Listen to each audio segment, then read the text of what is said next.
Hello दोस्तों, स्वागत है आपका करंट अफेयर्स क्विज के पहले एपिसोड में। करंट अफेयर्स आपके इंपॉर्टेंट हैं हर एक एग्जाम के लिए, चाहे आप एसएससी दे रहे हो, रेलवे दे रहे हो या बैंकिंग दे रहे हो या यूपीएससी की तैयारी आप कर रहे हो। हर एग्जाम के लिए काफी इंपॉर्टेंट रहते हैं करंट अफेयर्स। तो चलिए बढ़ते हैं हमारे फर्स्ट क्वेश्चन की ओर। हमारा फर्स्ट क्वेश्चन है, who won men's single title in Australian open. आपके सामने है चार ऑप्शन, तो आपको क्या करना है, आप अपने क्वेश्चंस अपने खुद के आंसर नोट करते रहेगा और साथ में मैच कीजिएगा और देखिएगा आप कितना स्कोर इसमें कर पाते हैं। तो इसमें से करेक्ट ऑप्शन कौन सा रहेगा? देखिए, अगर ओपन की बात करें, ऑस्ट्रेलियन ओपन है, ये सब क्या है, ये आपके टेनिस के गेम से रिलेटेड है। ये किससे रिलेटेड है? आपका टेनिस के गेम से रिलेटेड है। तो इसमें आपका जो करेक्ट आंसर है, इस बार जो आपका ऑस्ट्रेलियन ओपन जो जीता है, वो जीता है नोवाक जोकोविक ने। और देखिए, ये जो होते हैं ओपन की बात करें तो कुल मिलाकर आपके चार बहुत इंपॉर्टेंट इंटरनेशनल गेम है ये टेनिस के, जिसमें Australian open, French open, Wimbledon और इसके बाद यूएस ओपन है। तो ये साल के मतलब साल भर साल में एक बार होता है हर एक। जैसे ऑस्ट्रेलियन ओपन की बात करें तो ये जनवरी के आसपास होता है, मिड जनवरी में। ये स्टार्ट हुआ था 1905 में और मेलबर्न में ये होता है 1972 से। 1972 से पहले इसकी जो लोकेशन थी वो कंटिन्यूसली चेंज होती रहती थी। उसके बाद बात करें फ्रेंच ओपन की, तो ये मई के आखिरी में होता है और 1891 में ये शुरू हुआ था और ये फ्रांस की राजधानी पेरिस में ये खेला जाता है।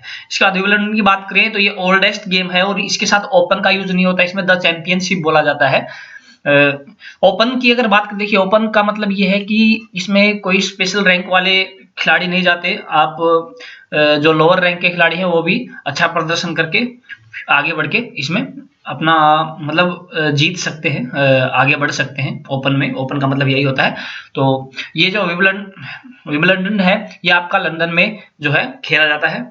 उसके बाद यूएस ओपन की बात करें तो न्यूयॉर्क सिटी इसको होस्ट करता है और 1881 में ये शुरू किया था और ये आपका ओल्डेस्ट है। विंबलडन की बात करें तो ये आपका ओल्डेस्ट है इनमें।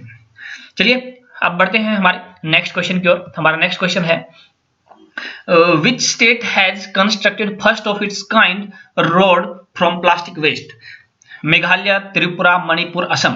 देखिए ध्यान से कि प्लास्टिक वेस्ट की अगर बात करें तो प्लास्टिक वेस्ट के साथ प्रॉब्लम क्या है, डिस्पोजल की, किसको डिस्पोज ऑफ कहाँ किया जाए। क्योंकि प्लास्टिक वेस्ट जो है आपका टाइम के साथ डिके नहीं होता है, खत्म नहीं होता है। अगर इसको प्लास्टिक को आप अगर धरती में गाड़ के रखोगे तो कई सालों के बाद भी आपको वो एज इट इज मिलेगा।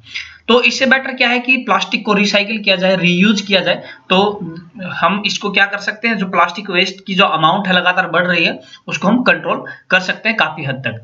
तो कौन से स्टेट ने ये जो है मुहिम शुरुआत की है, तो वो है हमारा सही ऑप्शन रहेगा त्रिपुरा। सही ऑप्शन रहेगा त्रिपुरा। मेन एम क्या है, to reduce the plastic waste. और किसने ये मुहिम स्टार्ट की है? सीएम श्री बिप्लब कुमार देव ने। तो ये हमारा सेकंड क्वेश्चन था। अब बढ़ते हैं नेक्स्ट क्वेश्चन की ओर। थर्ड क्वेश्चन की अगर बात करें, first under sea tunnel of India will be built in which city? Mumbai, Bengaluru, Kochi और कोलकाता। इनमें से कहां पर बनाई जाएगी समुद्र के नीचे से जो टनल सुरंग बनाई जाएगी? तो सही आंसर यहां पर कौन सा है, जल्दी से बताइए। This is Mumbai. Okay, Mumbai, this is Mumbai. This will be built as a part of coastal road project. Mumbai के कोस्ट के साथ जो है रोड बनाया जा रहा है, ठीक है। इसका मकसद क्या है? इसका मकसद है जो आपका ट्रैफिक जैम है उससे निजात पाने के लिए, उससे छुटकारा पाने के लिए बनाया जा रहा है। तो ये जो टनल होगी ये अरेबियन सी में से पास होगी और 2023 तक कंप्लीट इसको कर दिया जाएगा। तो आपका करेक्ट आंसर हुआ इसमें मुंबई। चलिए हमारे नेक्स्ट क्वेश्चन की ओर बढ़ते हैं। नेक्स्ट क्वेश्चन है, which nation has permitted its women to enter the military? North Korea, UAE, Syria और सऊदी अरेबिया। देखिए क्या है कि जो मुस्लिम नेशन है मोस्टली उसमें औरतों को छूट के मामले में थोड़ा पीछे है। तो यहाँ पर जो सऊदी अरेबिया की अगर बात करें, सऊदी अरेबिया ने अपने जो वुमेन है उनको सेना में भर्ती होने का ऑप्शन अब प्रोवाइड किया। वो अब सेना में भर्ती होकर देश की सेवा कर सकते हैं। चलिए नेक्स्ट क्वेश्चन की ओर बढ़ते हैं। हमारा नेक्स्ट क्वेश्चन है, India's first centralized air condition railway terminal is to come up in which city? देखिए सेंट्रलाइज्ड एयर कंडीशन की अगर बात करें तो क्या होता है कि पूरे के पूरे रेलवे स्टेशन को क्या किया जाएगा, एयर कंडीशन किया जाएगा। और मतलब कि एक कंट्रोल जो है वो पूरे एयर कंडीशन का जो रहेगा वो एक जगह पे रहेगा, ठीक है। तो कौन से शहर के रेलवे स्टेशन में ये आ रहा है? मुंबई, बेंगलुरु, विजयवाड़ा और अहमदाबाद। तो सही ऑप्शन यहाँ पर क्या है? सही ऑप्शन है आपका बेंगलुरु। जी हाँ, बेंगलुरु में ये जो आपका first centralized air condition railway terminal आने वाला है। इसके बाद बाकी शहरों में भी ये धीरे धीरे आएगा। शुरुआत जो हो रही है वो बेंगलुरु से हो रही है। नेक्स्ट क्वेश्चन है हमारा, Kala Namak rice festival is set to be held in which state? Madhya Pradesh, Uttar Pradesh, Andhra Pradesh, Karnataka. Kala Namak rice festival, देखिए काला नमक राइस क्या है? सबसे पहले इसका आंसर क्या होगा? इसका आंसर है आपका उत्तर प्रदेश। सही आंसर क्या है इसका? उत्तर प्रदेश। देखिए जो काला नमक राइस की अगर बात करें, एक नॉन बासमती राइस है, नॉन बासमती राइस है और उत्तर प्रदेश का एक लोकल राइस है ये। अब इसको काला नमक क्यों बोला गया है? काला नमक इसलिए बोला गया क्योंकि इसका भूसा जो होता है, हस जो होता है वो ब्लैक होता है, इसीलिए इसको काला नमक राइस बोला गया है।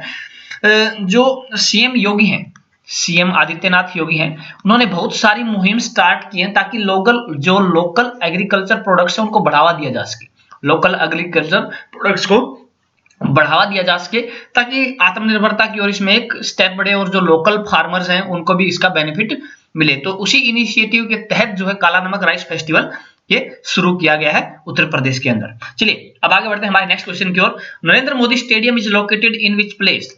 अहमदाबाद, गांधीनगर, वडोदरा, मुंबई। तो सही आंसर यहां पर होगा, सही आंसर है आपका अहमदाबाद। सही आंसर क्या है?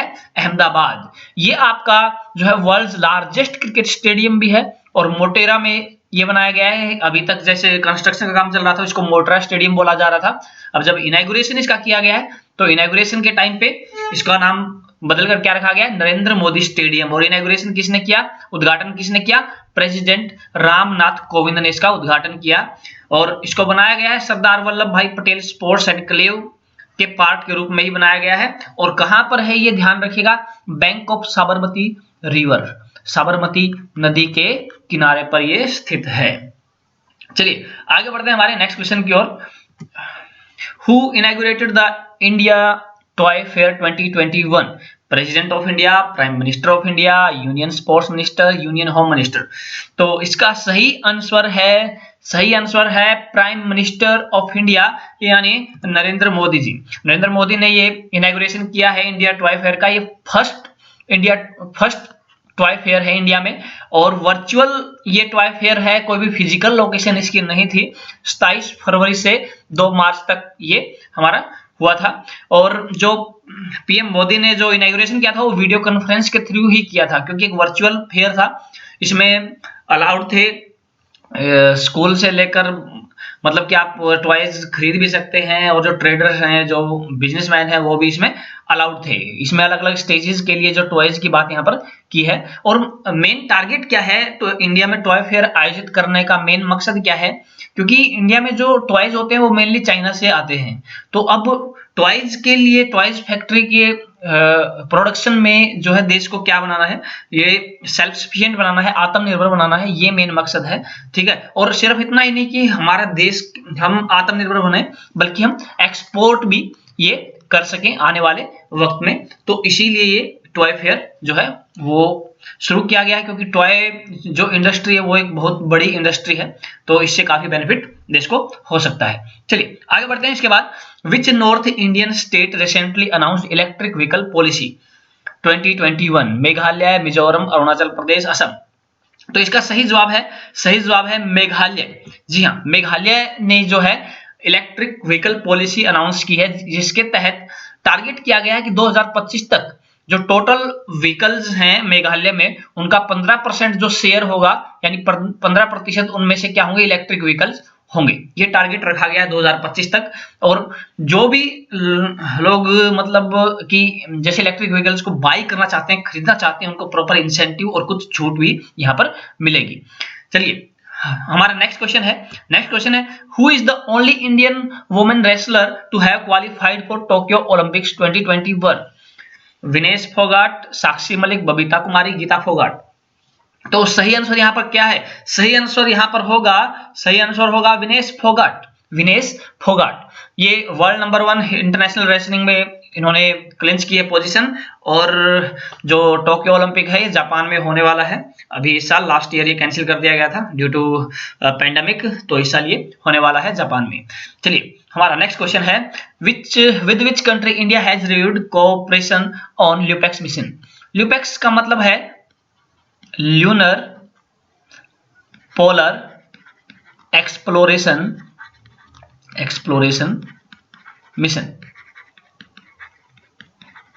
जो लूनर साइड है, लूनर यानी लूनर का मतलब होता है चांद पे, जो पोलर साइड है उसका एक्सप्लोर करने के लिए एक स्पेशल जो है प्रोजेक्ट लॉन्च किया गया है। तो इस प्रोजेक्ट में जो इंडिया है एक और देश का साथ यहाँ पर ले रहा है, किसी देश के साथ मिलकर कर रहा है। तो वो देश कौन सा है? यूएसए, फ्रांस, रशिया या जापान? तो सही आंसर यहाँ पर जो होगा, सही आंसर होगा जापान। जी हाँ, जापान के साथ मिलकर कर रहा है। जापान की जो स्पेस एजेंसी है JAXA, Japan aerospace exploration agency, ध्यान रखिएगा जापान की जो स्पेस एक्सप्लोरेशन एजेंसी है वो कौन सी है? जापान एरोस्पेस एक्सप्लोरेशन एजेंसी, उसके साथ करार ये किया गया है, उसके साथ मिलकर ये मिशन पूरा किया जाएगा।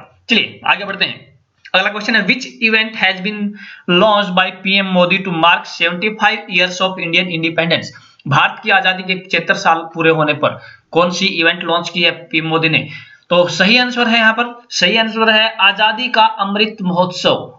सही आंसर क्या होगा यहाँ पर? आजादी का अमृत महोत्सव। और यहाँ पर जो मेन थीम रहेगा इसमें भी, आजादी का अमृत महोत्सव में भी जो मेन फोकस रहेगा वो किस पे रहेगा? वो आपका आत्मनिर्भर भारत पर ही रहेगा। आत्मनिर्भर भारत पर ही हमारा मेन फोकस में रहने वाला है। अगला question, Which international airport of India has launched India's first dedicated express cargo terminal? Rajiv Gandhi, Kempegowda, Dum Dum, Indira Gandhi, कौन सा इनमें से? देखिए डेडिकेटेड एक्सप्रेस कार्गो टर्मिनल की बात करें तो वो मीन्स वो टर्मिनल जहां से सिर्फ मालवाहक विमान ही उड़ान भरेंगे। कार्गो मीन्स मालवाहक विमान ही उड़ान भरेंगे। वो कौन सा टर्मिनल स्पेशली इसके लिए मीन्स डेडिकेट किया गया है कि सिर्फ मालवाहक विमान ही वहां से उड़ेंगे, तो वो कौन से इंटरनेशनल एयरपोर्ट पर है? तो इसमें जो सही आंसर है, सही आंसर आपका है कैंपीगौड़ा। कैंपीगौड़ा कहां पर है? बेंगलुरु में, बेंगलुरु में है। तो यहां पर आपका ये डेडिकेटेड एक्सप्रेस कार्गो टर्मिनल पहला लॉन्च किया गया है। चलिए इसके बाद बात करते हैं, under which section the union cabinet has approved PM health protection fund. देखिए 135, 136B, 150 और 176। सही आंसर क्या होगा यहाँ पर? 136B। देखिए इसका हिंदी नाम है पीएम स्वास्थ्य सुरक्षा निधि। देखिए क्या है कि जैसे पेंडेमिक के आने के बाद पेंडेमिक आने के बाद जो दिक्कत हेल्थ को लेकर फेस कर रहा है देश, तो ऐसी कोई पेंडेमिक अगर फ्यूचर में आती है तो इमरजेंसी के लिए कुछ फंड की हमें, रिजर्व फंड की हमें जरूरत पड़ती है। तो ये उसके लिए ये फंड बनाया गया है। ये फंड स्पेशली हेल्थ और एजुकेशन पर्पज के लिए हमारा यहाँ पर रहने वाला है। चलिए आखिरी क्वेश्चन आज का, मेरा ration mobile app has been launched by department of food and public distribution. Food and public distribution under which scheme? किस स्कीम के तहत लॉन्च किया गया है मेरा राशन मोबाइल ऐप? देखिए लॉकडाउन के समय में बहुत से लोगों को, जैसे प्रवासी मजदूर यानी माइग्रेंट वर्कर्स थे, उनको क्या करना पड़ा था? शहर छोड़ के जाना पड़ा, राज्य छोड़ के जाना पड़ा, क्योंकि अभी तक क्या है कि राशन की बात करें, राशन जो प्रोवाइड किया जाता है स्टेट वाइज, स्टेट जैसे हरियाणा में अगर आप हैं तो हरियाणा में ही आप राशन ले सकते हैं, राजस्थान में तो राजस्थान में ही आप राशन ले सकते हैं। आप दूसरे स्टेट में जाकर वहां से राशन जो आपको डिस्ट्रीब्यूट होता है वो नहीं ले सकते हैं। तो अब जो नई एक योजना लॉन्च की गई है, तो वो कौन सी है? वो योजना है one nation one ration card. जो योजना लॉन्च की गई है, इसके तहत क्या कर सकते हैं आप? एक दूसरे स्टेट में जाकर भी अपना राशन क्या है ले सकते हैं, क्योंकि पूरे देश में अब एक ही राशन कार्ड आपका एप्लीकेबल रहेगा। इसमें आपके पास एक ऑप्शन और रहेगा कि आप दो जगह पे भी राशन ले सकते हैं। अगर आपका फैमिली दो जगह पे है तो आप दो अलग अलग स्टेट से भी ये रिसीव कर सकते हैं, ले सकते हैं। तो दोस्तों ये हमारा फर्स्ट एपिसोड यहाँ पर कंप्लीट होता है। ये 15 क्वेश्चन थे। नेक्स्ट एपिसोड हम जल्दी ही लेकर आएंगे इसका, मोर करंट अफेयर्स। तो अगर आपको ये वीडियो पसंद आई, आपको कुछ इन्फॉर्मेटिव लगा, तो वीडियो को लाइक कीजिएगा, सब्सक्राइब कर दीजिए चैनल को और शेयर कर दीजिए ज़्यादा से ज़्यादा। और आपने कितना स्कोर किया आउट ऑफ 15 क्वेश्चन, ये आप कमेंट बॉक्स में लिखिए, आपने कितने क्वेश्चन यहाँ पर ठीक किए हैं।